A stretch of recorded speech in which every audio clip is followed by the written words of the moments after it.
ውድ የጠለስ ሚዲያ ቤተሰቦች ሰላም ጤና ይስጥልን። ይህ በጠለስ ሚዲያ ባሳየ ደርቤ የሚቀርበው የሰኔ 10 ቀን 2018 ዓ.ም የዘወትር ዝግጅታችን ነው። በዛሬው ዝግጅታችን እንደተለመደው ሁሉ ልዩ ልዩ መረጃዎችን፣ ወቅታዊ ጉዳዮችን፣ ዕለታዊ ፖለቲካዊ አጀንዳዎችን ወደ እናንተ የምናደርስ ይሆናል። ስለዚህ ጠለስ ሚዲያን ሰብስክራይብ በማድረግ የደወል ምልክቷን በመጫን ይህን ዝግጅታችንን በምታዩበት ሰዓት ታፕታፕ በማድረግ ልብ ምልክቷ ላይ ማለት ነው ታፕታፕ በማድረግ እንዲሁም ስቲከሮችን በማበርከት እስከ ፕሮግራማችን ፍጻሜ ድረስ አብራችሁ ትቆዩ ዘንድ በአክብሮት እጋብዛለሁኝ። ጠለስ ሚዲያ ዝግጅቶቹን ባቀረበ ቁጥር ለምታደርጉት የስቲከር ድጋፍ በተለይ ደግሞ አንዳንድ ወገኖች ማለት ነው የስቲከር ድጋፍ ያለንን ምስጋና እንገልጻለን። ትናንት 86,000 ሰብስክራይበር መግባት አለበት ባልነው መሰረት ሁላችሁም ያንን እቅዳችን እንድናሳካ የደርሳችሁን ተወጣችኋልና ክበሩልኝ በማለት በቀጥታ ወደ ዕለቱ ፕሮግራም አልፋለሁኝ።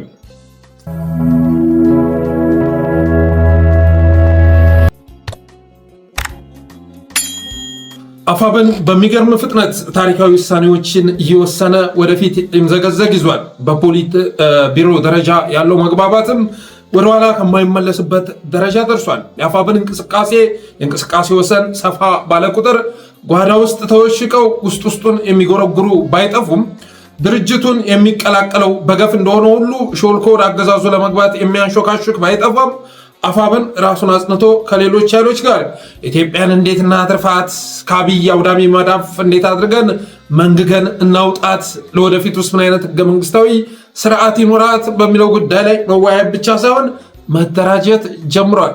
ከቀጠናው ኃይሎች ጋር አማራ ተከቧል የሚለው የጀኔራል አሳምነው ጽጌ ንግግር በተግባር ሊገለጥ መቃረቡን ተረድቶ ወደ ትግል የገባው ፋኖ ትልቁ የአሸናፊነት ጥበብ ሳይዋጉ ማሸነፍ ነው እንዳለው ሳንዙ አማራ ጠላቶች ተብለው የሚጠሩ ኃይሎችን አጋሮች ማድረግ ተሳክቶለታል። ይህን አስባችሁታል?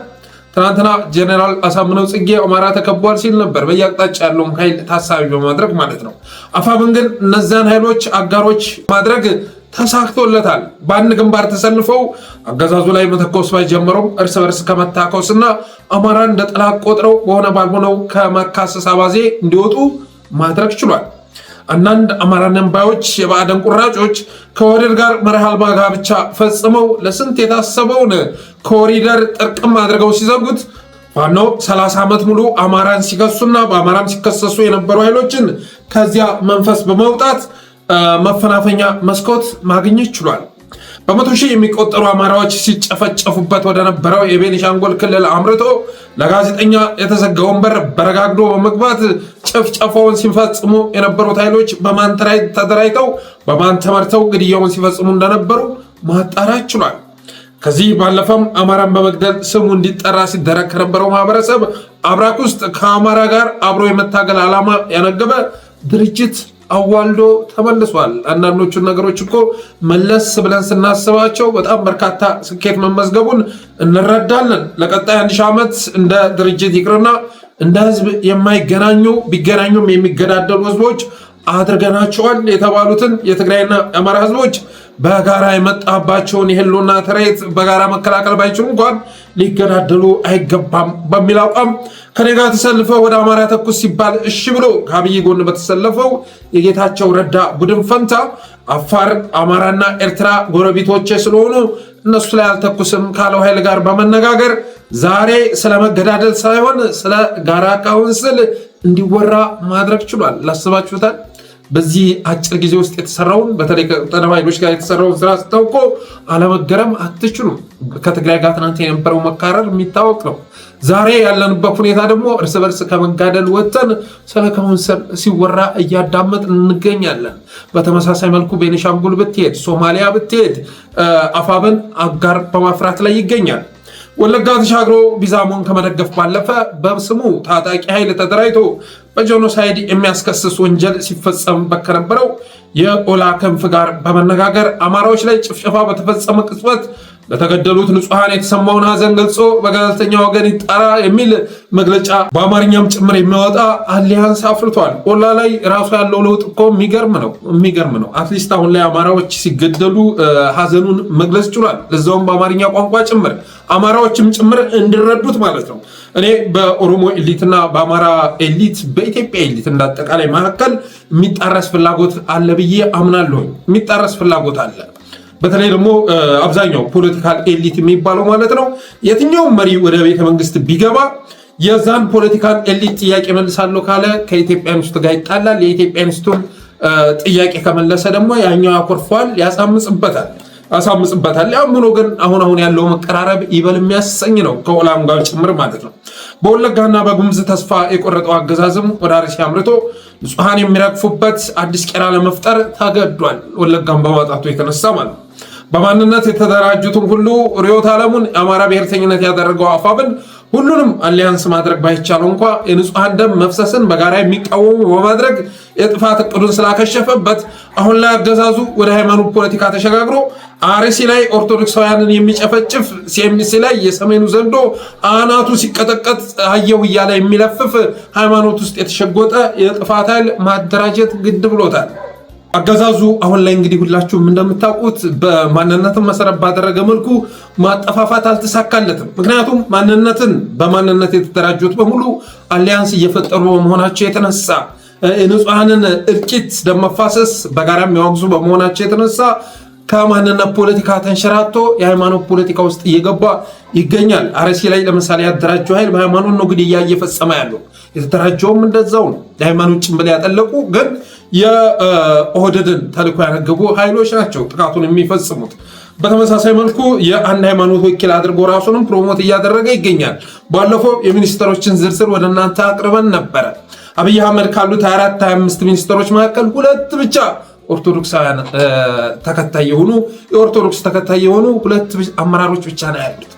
ሌሎቹ በሚባል መልኩ ከ4-5 ሙስሊሞች ውጭ ከአንድ ሃይማኖት የተውጣጡ ናቸው። ይህም የሚያሳየው አገዛዙ ሴኩላሪዝም የሚባለውን ነገር ሁሉ ደረማምሶ በሃይማኖት መደራጀት መጀመሩን፣ ከማንነት ፖለቲካ ተንሸራቶ ወደ ሃይማኖት ፖለቲካ እየገባ መሆኑን የሚያሳይ ነው።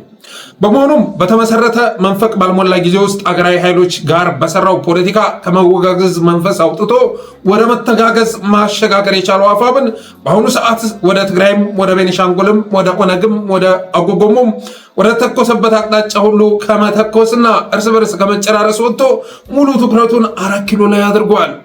ሌሎች ኃይሎችም ከጎንዮሽ ውጊያና ከጥቃቅን አጀንዳ ወጥተው ብቸኛ ታርጌታቸውን ወደ ብልጽግናው አገዛዝ ካደረጉ ቆይተዋል። ምንም እንኳን አብይ ቀለብ በሚሰፍርላቸው ጥቂት አማራዎችና ተጋሮች እንዲሁም ኦሮሞዎች በኩል አሁንም በኢትዮጵያ ያሉ ተፋላሚ ኃይሎችን ለማታኮስና ዓላማቸውን ለማፈራረስ እየጣረ ቢሆንም አልተሳካለትም።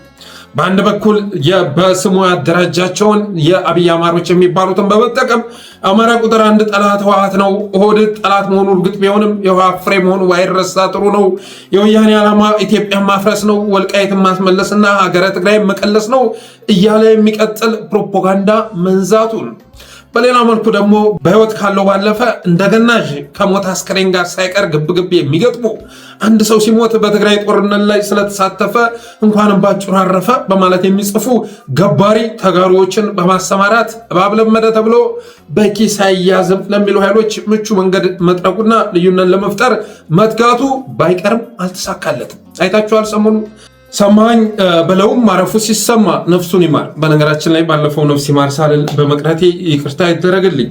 ባቡጅም ሲያርፍ የኢትዮጵያ የባሩድ በርሜል ጸሐፊ አርቲስት ማን ነው የሚባለው? ሽማግሌው ማለት ነው፣ የዳንኤል ክብረት አምሳያ።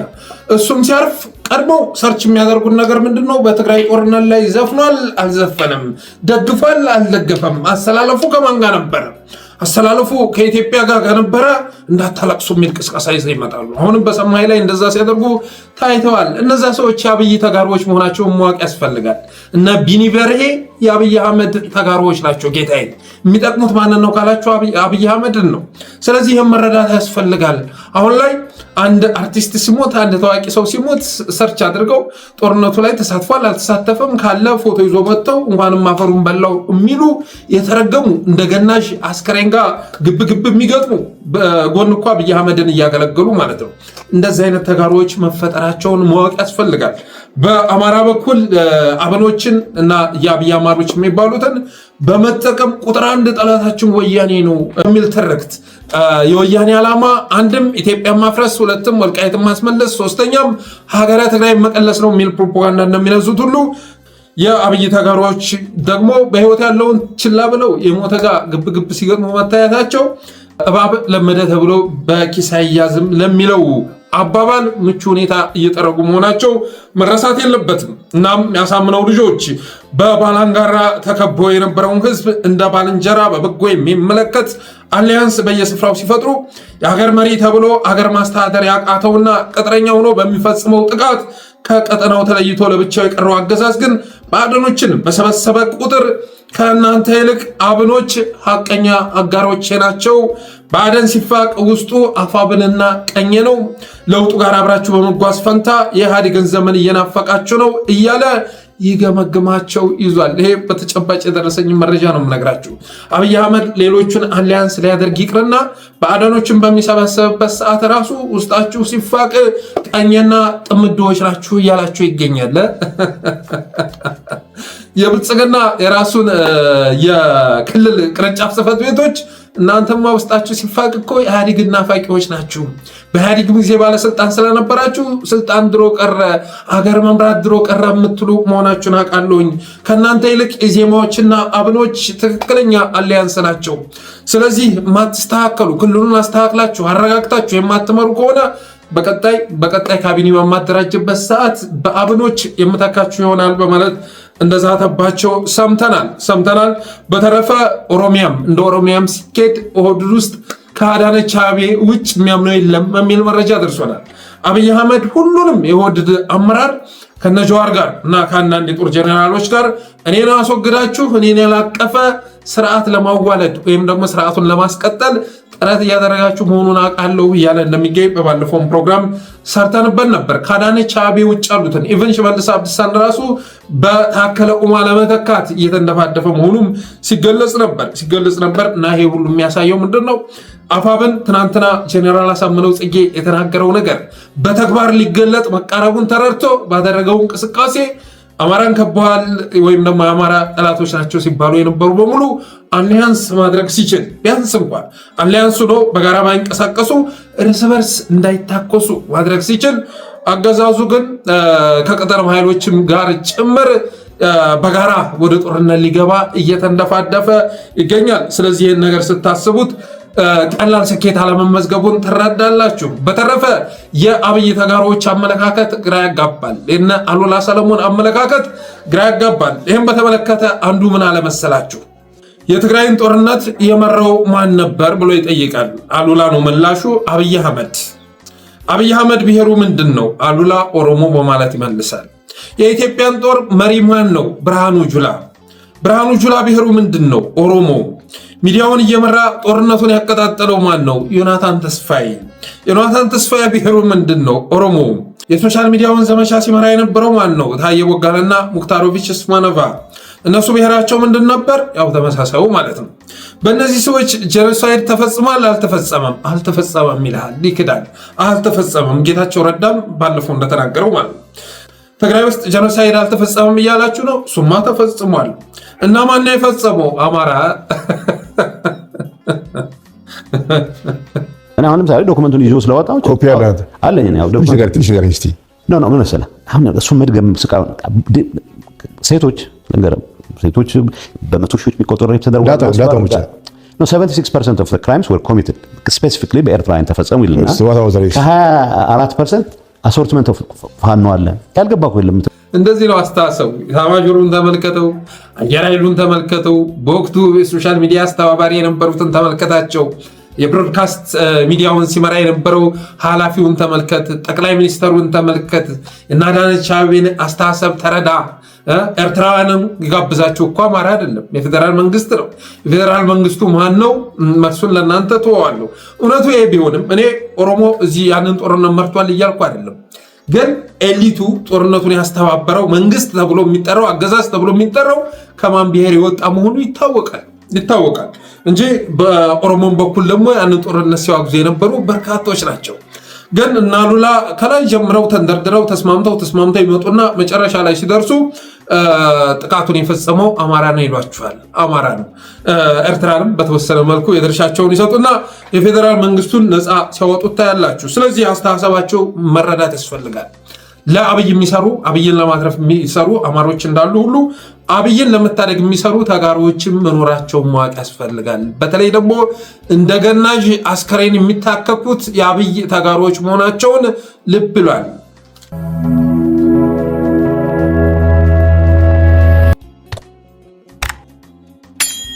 ሌላው ከሰሞኑን ያገዛዙ ልሳን የሆኑ ሚዲያዎች በትግራይ የ76 ዓመት አዛውንት መታሰሯን እየነገሩን ይገኛሉ። ጉርበል የኢትዮጵያ ሕዝብ ወይ ጉርበል ህወሓት ከማረጡ የተነሳ የ76 ዓመት አዛውንት አሰረ እያሉ ይገኛሉ። ያመደረጉ ትክክል አይደለም። የ76 ዓመት ይቅርና ሐሳቡን በመግለጹ የተነሳ የ26 ዓመትም ወጣት መታሰር የለበትም እና ድርጊቱን እየደገፍኩ አለመሆኔ ይታወቅልኝ።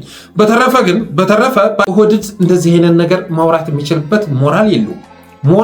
ኦህዴድ እኮ ወደ ስልጣን ሲመጣ እስረን የጀመረው በማን ነው? በ86ቱ ዓመቱ አዛውንት በጋስታዲዮስ ታንቶ አይደል እንዴ እስረን የተለማመደው? እስረን የጀመረው ስንቱን ሲፈታ በዛ በህወሓት ጦርነት ላይ እንኳን ያን ጦርነት ለኩሰዋል የሚባሉትን ሲፈታ ጋስታዲዮስ ታንቶ ግን ለስልጣኔ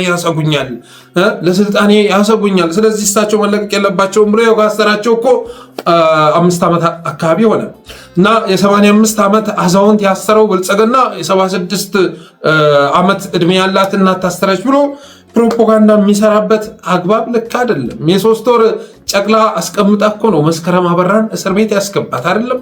እነ ገነት አራጌን እኮ የት እንዳደረሳቸው እኮ እስካሁን ድረስ ማወቅ አልተቻለም።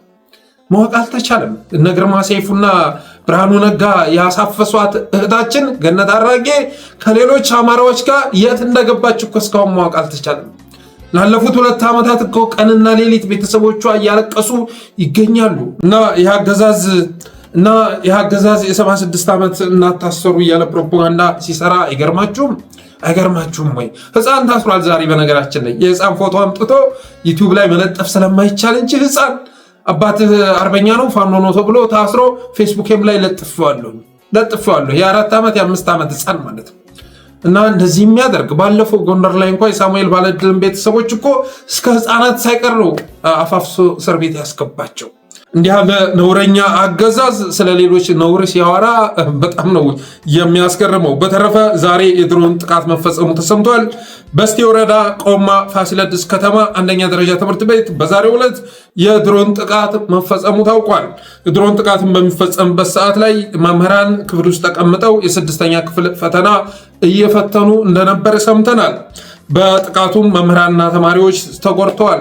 በአካባቢው የፋኖ ታጣቂ ባለመኖሩ የተነሳ ጦርነትም እየተካሄደ ባለመሆኑ የተነሳ በፋኖዎች ላይ የደረሰ ጉዳት አለመኖሩ፣ ይሁንና ግን በትምህርት ቤት ማህበረሰብ ላይ ከባድ የሆነ ጉዳት መድረሱን ዛሬ የወጣው መረጃ ያመለክታል። ይህን አገዛዝ ነው እንግዲህ ለመታደግ የዝናሽ ታያቸው ቲም እየተንደፋደፈ የሚገኘው ይሄን አገዛዝ ለማትረፍ ነው። በነገራችን ላይ ስለ ወልቃይት የሚያወራችሁ ይሄን አገዛዝ ማትረፍ ስለሚፈልግ ነው። የወልቃይት ጉዳይ ስለሚያሳስበው አይደለም። እሱም በተመለከተ መመጣበት ይሆናል። በተረፈ ግን እንደማንኛውም የአማራ ቀጠናዎች ሁሉ ጎንደርም ላይ ከባድ ውድመት እየተፈጸመ ይገኛል። ዛሬም በድሮን ጥቃት በርካታ ህፃናትና መምህራን ተማሪዎች መርገፋቸው ተሰምተዋል።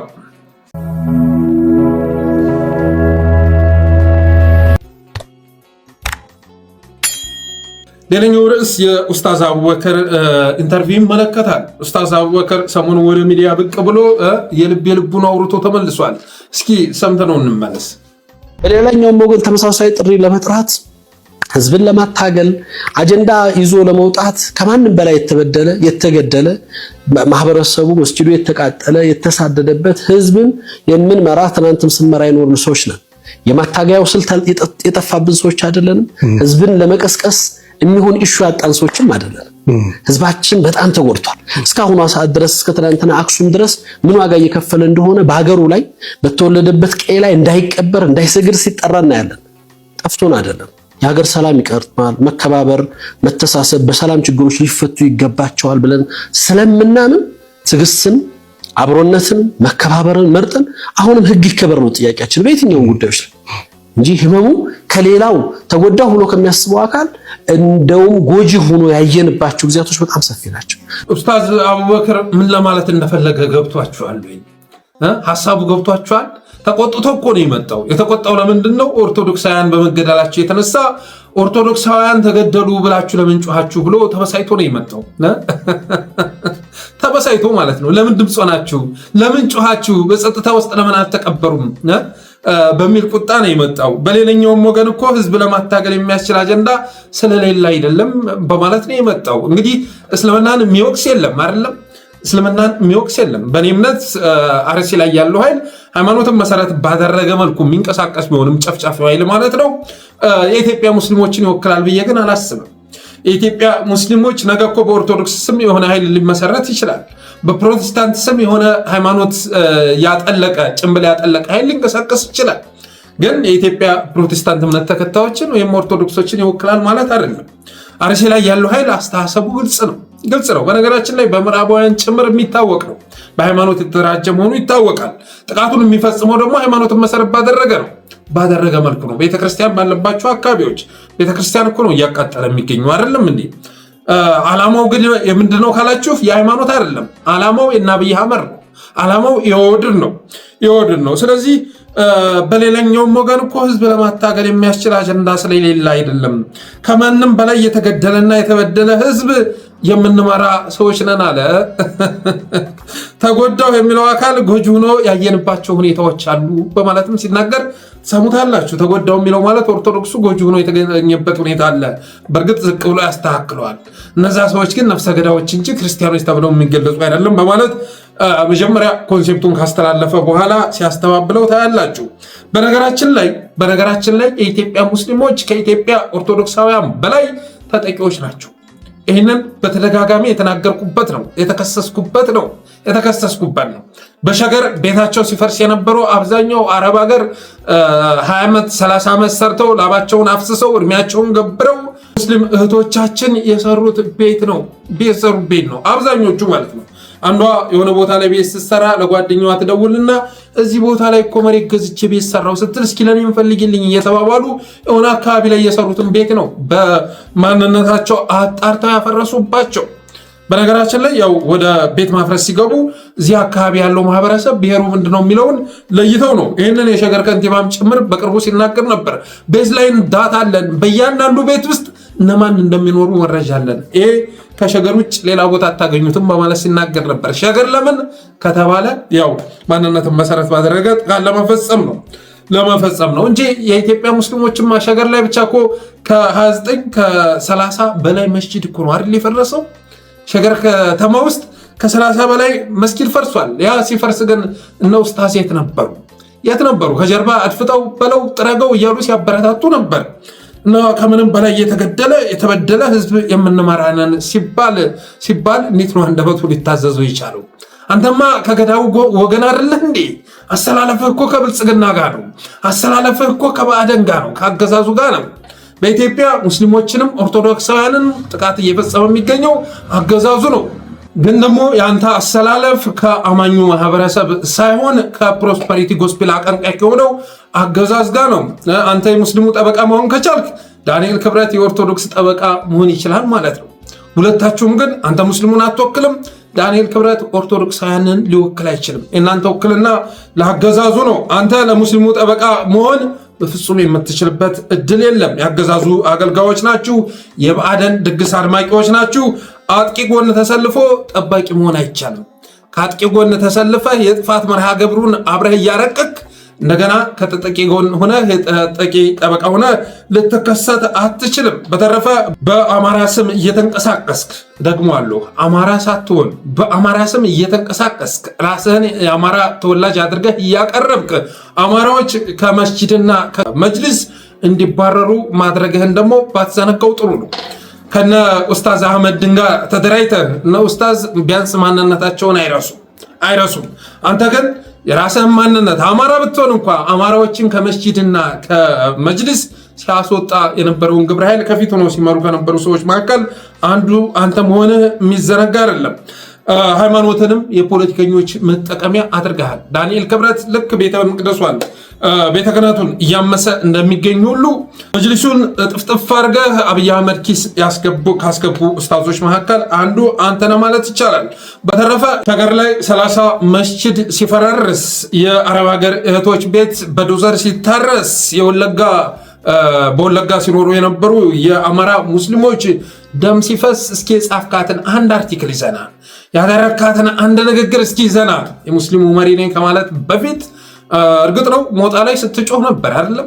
ሞጣ መስጂድ ተቃጠለ ተብሎ ያኔ በትኩስነቱ ብልጽግና ሴረኝነቱ ሳይታወቅ እሱን አጫጫህ በታሪክ ታይቶ የማይታወቅ ገንዘብ እንደሰበሰባችሁ ይታወቃል። ገንዘቡን የት እንዳደረሳችሁት ማረጋገጥ ባይቻልም በሞጣ ስትነግዱ አይተናል። ከዛ ውጭ ግን ከባድ የሆነ በሙስሊሙ ማህበረሰብ ላይ ጥቃት በተፈጸሙባቸው ጊዜያት አካባቢዎች ከዛ ጥቃት ጀርባ ያለው እናንተ የምትደግፉት አገዛዙ በመሆኑ የተነሳ ስታድበሰብሱ እንጂ ጥቃቱን ስትቃወሙ ታይታችሁ አትታወቁም። በተረፈ በኡስታዙ ከተናገረው ንግግር ያስገረመኝ ይሄኛው ነው። ዛሬ እኮ አይደለም እንግዲህ ወለጋ ላይ የተፈናቀለው አብዛኛው የሞተው ሰው ሙስሊም ነው። 90% ከዛ በላይ ሙስሊም ነው የሚባል ማህበረሰብ ሲወልስ የአማራ ተወላጆች ሞቱ ነበር የሚባለው። አማራዎች በአማራነታቸው ተገደሉ ነው። አርሲ ላይ ሲወጡ ደግሞ አማራ አይደለም ስማቸው ክርስቲያን እንዲሆን ኡስታዙ የተናገረው እንደሰማችሁት ነው። መቼም እንዲህ አይነት ፓራዶክስ ታይቶ አይታወቅም። ወለጋ ላይ የተገደሉት ሙስሊሞች ሆነው ሳለ አማራዊ ሲባል ነበር አለ። ወለጋ ላይ የተገደሉት ሙስሊሞች ሆነው ሳለ አማራዎች ተብሎ ሲዘገብ ነበረ። ወለጋ ላይ ሲገደሉ የነበሩት አማራዎች አልነበሩም እንዴ? የአማራ ሙስሊም የለም እንዴ? ምን ለማለት እንደፈለገ ግልጽ አይደለም። የአማራ ሙስሊም የለም ምን አይነት ኮንሴፕት ማስተላለፍ እንደፈለገ አልገባኝም። አሁን አርሲ ላይ ግን አማራዊ ሲገደሉ ኦርቶዶክሶች ሆኑ በማለት ይናገራል። ሁለቱ የተለያየ ነው። በነገራችን ላይ ወለጋ ላይ ጭፍጨፋ ሲፈጸም የነበረው በዋናነት ማንነትን መሰረት ባደረገ መልኩ ነው። በአንሻ ሰይድ ስም እኮ ነው አይደል? አሁን አብዛኛው ዘመቻ እየታወጀ የሚገኘው አብዛኛው እዝ የፋኖ ትግል ማንቀሳቀሻ ሞተሩ አንሻ ሰይድ እኮ ነች አይደለም? ለምንድነው በአንሻ ስም የተሰየመው ከተባለ ተጠቂ የነበሩት ሙስሊሞች ስለነበሩ ነው። በማንነታቸው ነው ግን የተገደሉት፣ በሃይማኖታቸው አይደለም። አርሲ ላይ ስትመጣ ግን ያው አማራዎች ናቸው የተገደሉት፣ ግን ሃይማኖታቸውን መሰረት ባደረገ መልኩ ነው የተገደሉት። አጥቂው አካልም የተለያየ ነው ጌታዬ። ያው ኦህዴድ ያደራጀው ቢሆንም ቅድም እንዳልኩት ነው የማንነት ፖለቲካ አትራፊ እንዳልሆነ ተረድቶ አገዛዙ ወደ ሃይማኖት ፖለቲካ እየገባ ይገኛል። ባልኩም መሰረት ወለጋ ላይ ጭፍጨፋውን ሲመራ የነበረው ማንነትን መሰረት ባደረገ መልኩ ነበር። አሁን ላይ ደግሞ አርሲ ላይ ሃይማኖትን መሰረት አድርጎ ነው ጥቃት እያደረሰ የሚገኘው። ከነዚህ ሁሉ ጥቃቶች ጀርባ ያለው ማነው ከተባለ ኦህዴድ ነው። አቡበክር የሚያገለግለው አብይ አህመድ ነው። ለዛ ነው በገለልተኛ ወገን ይጣራ ሲባል ጆሮውን ደፍኖ የሚሸመጥጠው። አይሰማም፣ አባቴ አይሰማም። ኦላ እኮ 40 ጊዜ ጥያቄ ያቀረበ አይደለም? ከዚህ በላይ ምን ማድረግ ይችላል? አንድ የትጥቅ ድርጅት ምን ማድረግ ይችላል? በገለልተኛ አካል ይጣራና ያንን እቀበላለሁ አለ እኮ። ይህን ማድረግ የሚችለው አገዛዙ ነው፣ ስልጣን የያዘው እሱ ስለሆነ ማለት ነው። የነ ኡስታዝ አቡበክር የሚያገለግሉት አገዛዝ ግን በገለልተኛ ወገን እንዲጣራ አልፈለገም። ምክንያቱም ማጣራት ከተደረገ በቴዎርጌሳም ላይ ሲተኩስ የሚገኘው እሱ ነው። ወለጋም ላይ ግድያ ሲፈጽም የሚገኘው እሱ ነው። ከጀርባ አድፍጦ ትናንትና በነ ሀጫሉ ግድያ ጋር ተያይዞ ያንን ጨፍጫፊ መንጋ ሲያደራጅ እና ሲመራ የነበረውም ራሱ አገዛዙ ነው። አርሲም ላይ ከጀርባ አድፍጦ ጥቃቱን እያስፈጸመ የሚገኘው የዞን፣ የወረዳ፣ የክልል፣ የፌዴራል እየተባለ በተዋረድ ሊጠቀስ የሚችለው ራሱ አገዛዙ በመሆኑ የተነሳ ነው። እና አቡበክር ግን ምን እንደሚወራ አልገባኝም። ወለጋ ላይ ሙስሊሞች መጨፍጨፋቸውን የካደ አማራ እኔ እስካሁን ድረስ አላየሁም። የተጠቁት ግን በአማራኝነታቸው ነው አይደለም? ራሳቸው እኮ ሲናገሩ ነበር። ተጎጂዎች ነፍጠኞች እያሉ ነበር ሲገሏቸው የነበረው አይደል? ሙስሊሞች ብለው አልነበረም ጥቃት ሲፈጽሙባቸው የነበረው። እዚህኛው ላይ ግን ዛቻውም ሌላ ነው። ግን ምን እንዳስቆጣው ግልጽ አይደለም። ምን እንዳስቆጣው አርሲ ላይ ጭፍጨፋ የፈጸመው ሙስሊሞች ናቸው አልተባለም። በሃይማኖት ካባ የሚንቀሳቀስ ግን ደግሞ የኢትዮጵያ ሙስሊሞችንም ጭምር ሰለባ የሚያደርግ ኃይል ነው። ዛሬ ባለው ኮንቴክስት አንዱ ገዳይ ሌላው ሟች የሚሆንበት ሁኔታ የለም። ነገ ደግሞ ይሄኛው ተደራጅቶ በሃይማኖት ጥቃት ውስጥ እንድንገባ የሚያደርግ ነው። የኢትዮጵያ ሙስሊሞች፣ የኢትዮጵያ ኦርቶዶክሳውያን፣ ፕሮቴስታንት ሁሉም የሚፈልገው ሰላምን ነው። ሰላምን የማይፈልግ ማን ነው? ብልጽግና ነው፣ ኦህዴድ ነው። በግጭት ውስጥ መኖር የለመደው በተረጋጋ ኤንቫይሮንመንት ውስጥ መኖር የማይችለው አገዛዝ ነው ይህን እያደረገ ያለው። በተረፈ ማንን ነው የምታስፈራረው ማለት እንወዳለን። ማንን ነው የምታስፈራረው? ቅቡልነት እንዳለው ሰው ለምን አክት ታደርጋለህ? ቅቡልነት የለህም እኮ። አሁን እኮ የኢትዮጵያ ሙስሊሞች እኮ አውቀዋል።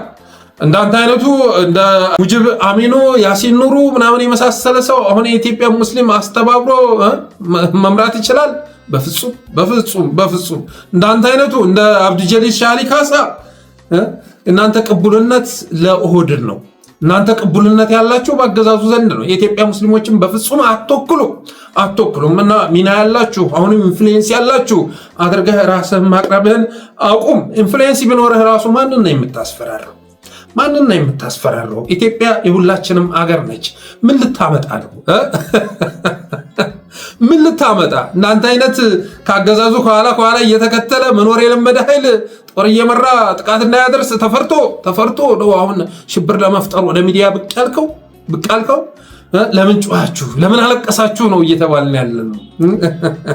ከዚህ ባለፈ ግን እና አቡበከር ወደዱትም ጠሉትም የኦርቶዶክሳውያን ደም እንደፈሰሰ አይቀርም፣ ምላሽም እያገኘ ይገኛል። ለምሳሌ ያህል ዛሬ ዶይቼ ቬለ የዘገበው ዘገባ እንዲህ ይላል።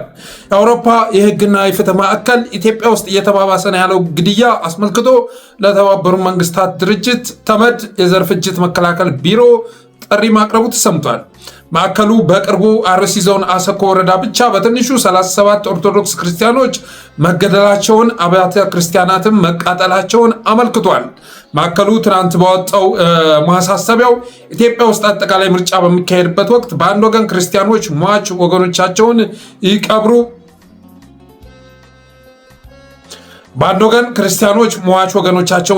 በሺህ የሚቆጠሩ ሲቪሎችም ከመኖሪያ ቀያቸው ይሳደዱ ይፈናቀሉ እንደነበር ገልጿል።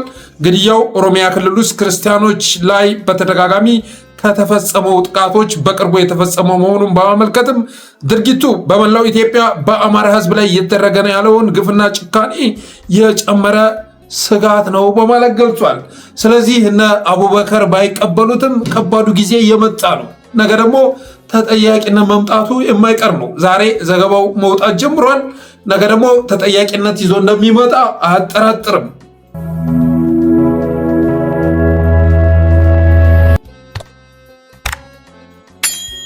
ሌላው ብልጽግና ሽማግሌ ወደ መቀሌ መላኩ ታውቋል። ሽማግሌ ወደ መቀሌ ልኳል። ከአሜሪካ ኤምባሲ ከሌሎችም ኤምባሲዎች የተውጣጡ ዲፕሎማቶችን ከኦሉሴጉን ኦባሳንጆ ጋር ዛሬ ወደ መቀሌ መላኩ ተሰምቷል።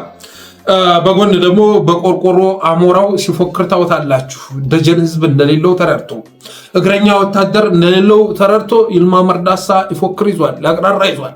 ያው ፍራስ ሲሰማቸው ነው። ብዙ ጊዜ አይታችሁ ከሆነ የኢትዮጵያ አየር ኃይል የትኛውንም ኃይል እንደሰም ለማቅለጥ ዝግጁ ነው የሚለው ሽለላ የሚመጣው ፍራስ ሲሰማቸው ነው። አብይ አህመድም አሁን ላይ ከፍርሃቱ ራሱን ለማውጫ እየተጠቀመ ያለው የቆርቆሮ አሞራዎችን ነው። ወታደር እንደሌለውማ ይታወቃል። አሁን ላይ በወታደሩ መሸለል አይችልም፣ በህዝቡ መሸለል አይችልም። ጠንካራ መንግስት ግን የሚኮሩት በአሞራዎቻቸው ሳይሆን በቆርቆሮ አሞራዎቻቸው፣ በጀቶቻቸው፣ በድሮኖቻቸው ሳይሆን በህዝባቸው ነው። የኢትዮጵያን ህዝብ ማንም አያሸንፈው። ማንም ይህን ህዝብ ይዤ ይህን ኩሩ ህዝብ ይዤ ብሎ ነበር ማቅራራት የሚገባው። ግን ህዝባዊ ቅቡልነት እንደሌለው ተረድቷል። ብልጽግና አውቋል። ለብቻው ተነጥሎ 1000 የማይሞሉ ኦሊጋርኪዎችን ይዞ ጥግ ላይ መቀመጡን ተረድቷል። ስለዚህ የሚኩራራው የሚፎክረው በምንድነው ካላችሁ በድሮን ነው። የሚፎክረው በምንድነው? በጀቶች ነው። ወታደር እንደሌለው ተረጋግጧል። በተለያየ ግንባር ተሰልፎ እሺ ሲል እጁን ወደ ላይ የሚያንከረፍፍ ሰራዊት እንዳለው በመረጋገጡ እየተነሳ ወታደሩ አሁን ላይ መሸለል የሚችልበት ሁኔታ የለም። እንኳን ተባብረው መተው ይቅርና ለብቻም አልቻለም። ጌታዬ ለብቻም ማለት ነው። ለብቻም አልቻለም። እኔ 1 ወር በድቤያለሁ። 1 ወር መሀል ላይ ወጣ ገባ ካልተከሰተ በስተቀር 1 ወር አብይ አህመድን ወደ ዩናይትድ አረብ እድለኛ ከሆነ ለዛው ማለት ነው ወደ ዩናይትድ አረብ ኤምሬትስ እንዲፈረጥጥ ለማድረግ 1 ወር በቂያቸው ነው። እነዚህ ጽምዶ እየተባለ 24 ሰዓት ፕሮፓጋንዳ የሚሰራባቸው ኃይሎች የምር ጥምረት ፈጥረው መሰረታዊ በሆኑ ነገሮች ላይ መግባባት ላይ ደርሰው ከተንቀሳቀሱ 1 ወር ማክሲመም ማለት ነው። ያውም ጉዞ ረጅም ስለሆነ ውጊያው አይደለም፣ ከውጊያው በላይ ረጅሙ እንደውም ጉዞ ነው። ዛሬ ላይ ያው በእግር ካልሆነ በስተቀር በተሽከርካሪ ስትንቀሳቀስ አብይ አህመድ አጋጣሚውን ተጠቅሞ ድሮኖቹንም ጀቶቹንም አገልግሎት ላይ የሚያውለው በዚያ አጋጣሚ ስለሆነ ማለት ነው። ስለዚህ በጎን በቆርቆሮ አሞራው የፎከረ በጎን በፋና በኩል የግብፅ ተላላኪ የሆነው ጽምዶ እያለ ፕሮፓጋንዳ እየሰራ በጣም እኮ ነው የፈራው። በጣም ፋናን በከፍቱ ኢቲቪን ብትመለከቱ የተለያዩ ያገዛዙ ልሳኖች ብትመለከቱ እኮ ሌላ ነገር የለም ጌታዬ። ፕሮሞት አደረገው። በቃ ጽምዶ ገና ሳይመጣ ፕሮሞት አደረገው። ጽምዶ በነገራችን ላይ አማራዎችን የሚወክል አደረጃጀት ነው ብዬ አላስብም። እነሱ የሚናገሩት የህዝብ ለህዝብ ግንኙነት ነው ከሌሎች የቀጠናው ሀገራት ጋር ማለት ነው። በኢትዮጵያ ደረጃ ፎረም መመስረቱ ይታወቃል። የአፋር የአማራና የትግራይ ፎረም ተመስርቷል። የህዝብ ለህዝቡም እንደ ሀገር ፎረም ተብሎ የሚጠራ ነው። በተረፈ ግን ሌላው ፖለቲካዊ ወታደራዊ እንቅስቃሴ አልታወቀም። ብልጽግና ግን ጽምዶ የሚለውን ተቀብሎ ሊመጡብኝ ነው እያለ ይገኛል። ስለዚህ በጎን እየፎከረ በጎን እያቅራራ በጎን ሰራዊቱንም እያስጠጋ፣ በሌላ በኩል ግን ዛሬ ሽማግሌ ወደ መቀሌ ላይ መላኩ ተሰምቷል። ጊዜ መግዣ ነው። ይህንን ለማወቅ ነቢይ መሆን አይጠይቅም። ሽማግሌ የላከው ጊዜ መግዣ ነው። ወደ ፈለጉት ሀገር እንኳን እዚህ አፍሪካ ሀገር ይቅርና አሜሪካም ሰደም ቢሉት ይዟቸው ይሄዳል። አብይ አህመድ ችግር የለበትም፣ ይዟቸው ይሄዳል የትኛውም ቦታ። ኧረ ሌላ ፕላኔት ሰደም ቢሉት ትራንስፖርት አማራጩ ከተገኘ ያንንም ከማድረግ አመነታም። ወደ ጠፈር ለመሄድ ከተመዘገቡ ሰዎች እኮ አንዱ አብይ አህመድ ነው ሲባል ነበር። እንዴት ሆነ ያ የጠፈር ጉዞ? ወደ ጠፈር ለመሄድ ከተመዘገቡ የሀገር መሪዎች መካከል አንዱ አብይ ነው ሲባል ነበር። ስለዚህ ሌላ ፕላኔት ላይ ሄደን እንናገር ከተባለም አብይ ራሱን ለማትረፍ እስካስቻለውና የመሄጃ አማራጩ እስካለ ድረስ ያንን ከማድረግ አመነታም። ለምን ከተባለ ጊዜ መግዣ ነው። ኢቨን ወደ ድርድር ይዞ መሄድ በቻሉ በራሱ ጥምረቱን እንደሚያፈርስ ያውቃል። ከዛ በኋላ ፕላን ኤ ወይም ፕላን ቢ ውስጥ ገብቶ ተዘፍቆ ከከረመ በኋላ ኑ እስኪ እንነጋገር ድርድሩ ከሽፏል ብሎ ቢጠራ የሚያዳምጠ ይኖራል? እንዲህ ዞር በል ያንተን ቅናቅንቦ የሚሸከም ሰው የለም ተብሎ ነው የሚመለስለት። እኔ ራሱ አንድ የሚዲያ ባለሙያ ብልጽግና ጋር ሂዶ ተሸማግሎ መጥቶ እንደገና ስለ ጥምረት እንድናወራ በታሪክ ማለት አይታሰብም። አስተሳሰቡ እየታወቀ እንዲቆመርም አንፈቅድም። ስለዚህ ጊዜ ለመግዛት እና ወልቃይትንም ልስጣችሁ ይላቸዋል። ችግር የለበትም። ወልቃይት ምርጫ እንዳይካሄድ አድርጎ በእንጥልጥል ያስቀመጠውም ለዛ ነው። እዛ ጋር ያለውን ምስለኔ የእሱ ሀሳብ ተገዢ አድርጎ በእንጥልጥል ያቆየው እኮ ለዛ ነው። ምርጫ ሳያካሄድ እንኳን አይደለም የክልል የህዝብ ተወካዮች ላይ እጩ የሚለውን እንኳን ቃቃ ምርጫ ተካሂዶ እጩዎቻቸውን እንኳን እንዳያስቀምጡ ያደረገው ስለዛ ነው። በመፈለገው ሰዓት ላይ ሳብ አድርጎ ወደ ትግራይም ወደ አማራም እያደረገ ለመጫወት እንዲመቸው ነው። ስለዚህ እነ ደብረ ጽዮን በአብይ ከተሸወዱ የጌታቸው ረዳን እድል ያገኛሉ ብዬ አላስብም። እንደ ጄኔራል ሰዓረ ተበልተው ነው ራሳቸውን የሚያገኙት።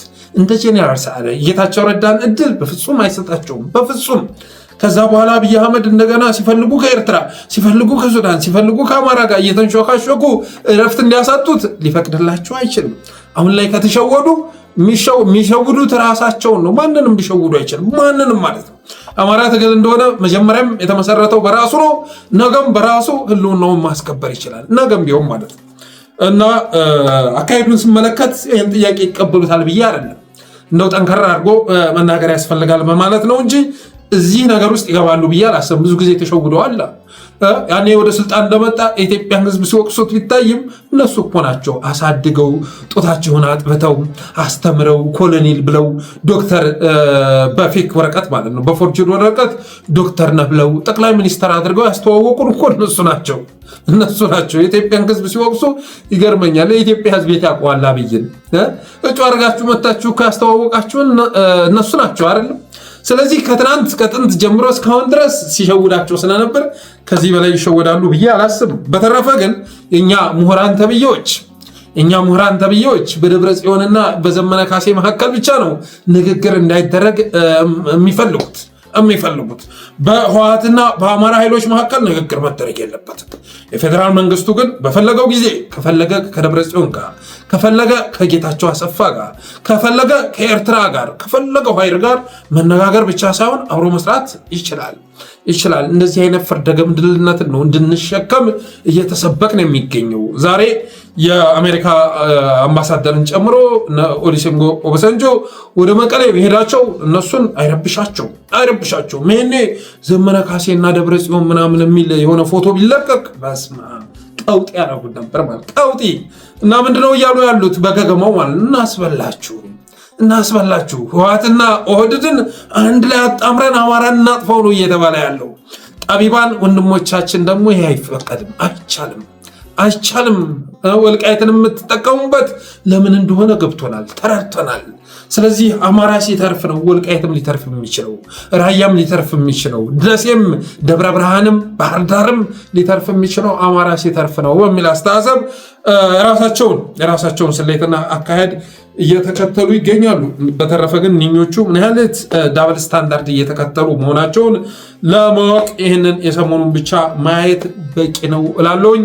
በተረፈ አብራችሁ ስለቆያችሁ አመሰግናለሁ። ዛሬም የደወል ምልክቷን በመጫን ሰብስክራይብ በማድረግ ስቲከሮችን በማበርከት ስቲከር ማበርከት ያን ያህል ገንዘብ አይደለም። በነገራችን ላይ ኢምፕሬሽኑ ይጨምራል፣ ሪኮመንድ ያደርጋል። ከዛ አንጻር ነው እና ሜምበር በመሆን አበረታቱ ብዬ ዛሬ ዝግጅቴን እቋጫለሁ። ክበሩልኝ።